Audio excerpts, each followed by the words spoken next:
அனைவருக்கும் வணக்கம். நீண்ட இடைவெளிக்கு பிறகு யூடியூப் வாயிலாக உங்களை எல்லோரும் சந்திப்பதில் மிக்க மகிழ்ச்சி. நம்ம தொடர்ச்சியாக இந்த நம்ம ஆசைவக சேனலில் ஆசைவகம், ஐயனார், தமிழருக்கான மெய்யியல் இதை பற்றி நிறைய தகவல்களை பகிர்ந்து கொண்டு வருகின்றேன்.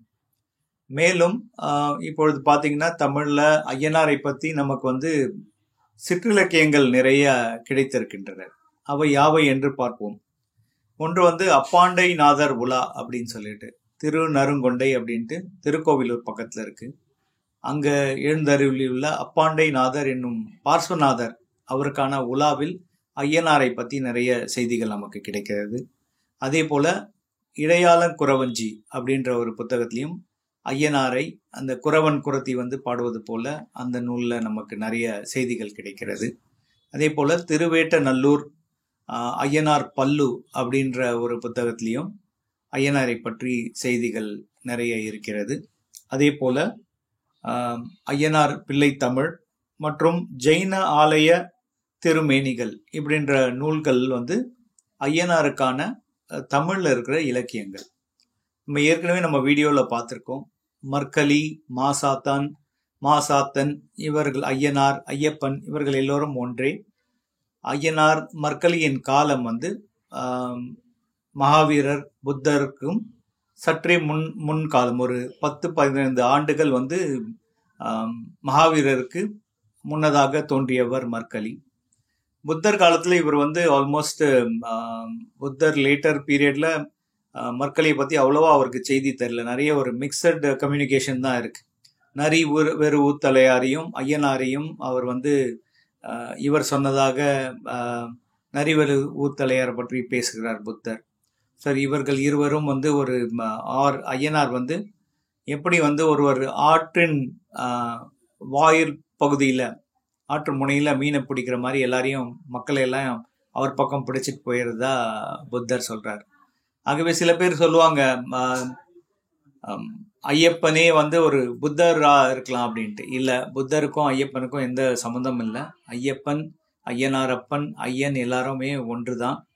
ஸோ மர்க்கலி, ஐயனார், மாசாத்தன் எல்லாரும் ஒருவரே. இவர் தமிழ்நாட்டை சேர்ந்தவர். ஏன்னா தமிழ்நாடு ஃபுல்லாக ஐயனாருக்கு இல்லாத கோயிலே இல்லை. இப்போ இந்த சிற்றிலக்கியத்தை பற்றி பார்த்தோம். இதில் பார்த்தீங்கன்னா இந்த திருவேட்ட நல்லூர் பல்லுவை தவிர மீதி 4 புத்தகங்களும் ஜெயின மத இல்லை சமணர்களால் இயற்றப்பட்ட புத்தகங்கள்.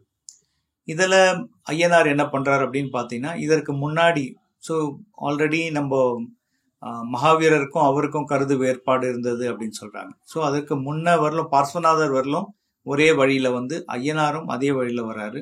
சில அறிஞர்கள் என்ன சொல்கிறாங்கன்னா, தமிழ்நாட்டில் ஜைன துறவிகளுக்கு இல்லை சமண துறவிகளுக்கு ஐயனார் அடைக்கலம் கொடுத்ததாகவும் அவர்களை ப்ரொடெக்ட் பண்ணதாகவும் அதனால தான் அவர் காவல் தெய்வமாக இருக்கிறதாகவும் சொல்கிறார்.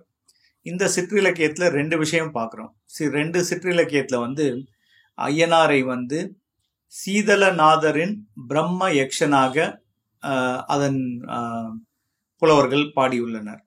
ஆனால் அவரை இந்த ஜைன ஆலய திருமேனி என்ற புத்தகத்தில் பிரம்ம யக்ஷன் வேறு, பிரம்ம தேவர் வேறு என்று ஐயனாரை பிரம்ம தேவர் என்று கூறுகிறார். ஸோ அந்த செய்தியை நான் உங்களுக்கு இந்த புத்தகம் தான் அது.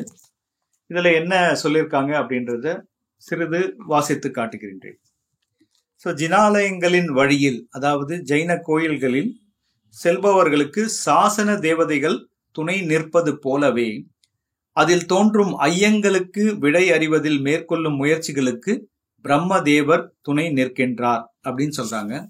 இந்த பிரம்மதேவர் சாத்திர நூல்களில் தேர்ச்சி பெற்றவர் அப்படின்னு சொல்றாங்க.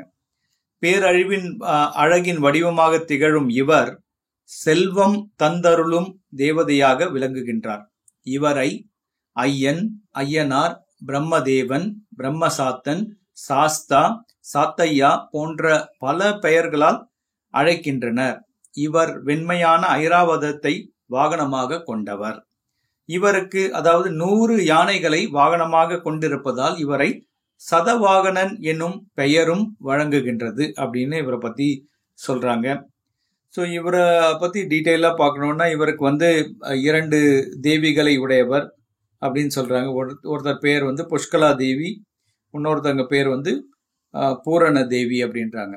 இவரை எப்படி வழிபடணும்னா சப்த யக்ஷிகளோடு பிரம்ம தேவரையும் இணைந்து வழிபட வேண்டும். ஐயனார் கோயிலில் பார்த்தீங்கன்னா இந்த 7 கன்னியரும் இருப்பாங்க. இதே தான் இந்த புத்தகத்திலையும் இவர் சொல்றாரு. இவர் வந்து வீரம், யோகம், தவம், ஞானம், செல்வம் ஆகியவற்றுக்கு உரிய தேவதையாக போற்றப்படுகின்றார் அப்படின்னும் சொல்றாங்க. ஸோ அதனால ஜின ஆலயத்தில், அதாவது ஜெயினருடைய ஆலயத்தில் நம்ம வந்து ஐயனாருக்கான வழிபாடுகளை பார்க்குறோம். அதே போல தனி கடவுளாகவும் ஐயனார் தமிழ்நாடு ஃபுல்லாக நிறைந்திருப்பதால் இவர் தமிழர் என்பதில் எந்தவித ஐயமும் இல்லை. ஏற்கனவே அதை பற்றி நம்ம பேசியிருக்கோம், மற்களி தமிழர் என்று சொல்லியிருக்கோம். ஸோ இவர் வந்து பார்ஸ்வநாதர் அதற்கு முன்னர் இருந்த வழியில் வராரு. ஜெயின இதில் சொல்கிறது மாதிரி 3 விதமான தானம் சொல்லுவாங்க. ஒன்று வந்து கல்வி தானம், ஔஷத தானம், அதாவது மருத்துவ தானம், இன்னொன்று வந்து அடைக்கலம். இதை பற்றி சிறப்பாக பேசுவாங்க. இது 3த்துக்கும் சிறப்புடையவராக ஐயனார் திகழ்ந்திருக்கிறார். எல்லோருக்கும் கல்வி வழங்கியிருக்கிறார், மருத்துவ உதவிகள், மருத்துவ ஞானத்தை தந்திருக்கிறார். மேலும் இவர் வந்து அடைக்கலம் தந்திருக்கிறார். அதனால்தான் அடைக்கலம் காத்த ஐயனார்னு நிறைய கோவில்கள் இருக்கு. இவர் கையில் ஒரு சாட்டை இருக்கும். அது வந்து இந்த நீதியை நிலைநாட்டுறதுக்கான ஒரு சாட்டை. இவருடைய வாகனம் குதிரை மற்றும் யானை. திண்டிவனம் பகுதி, விழுப்புரம் பகுதியில் 1000 ஆண்டுகளுக்கு முன்னாடி இருந்த நிறைய ஐயனார் சிற்பங்கள் காண கிடைக்கின்றது. அவற்றில் பார்த்துருக்கலாம், ஐயனார் வந்து ஒய்யாரமாக உட்கார்ந்திருப்பது போல, ஒரு பக்கம் யானை, ஒரு பக்கம் குதிரை, கீழே சில சிற்பங்களில் நாய்களும் அதில் இருக்கும். வேட்டை நாய் என்று சொல்லப்படி.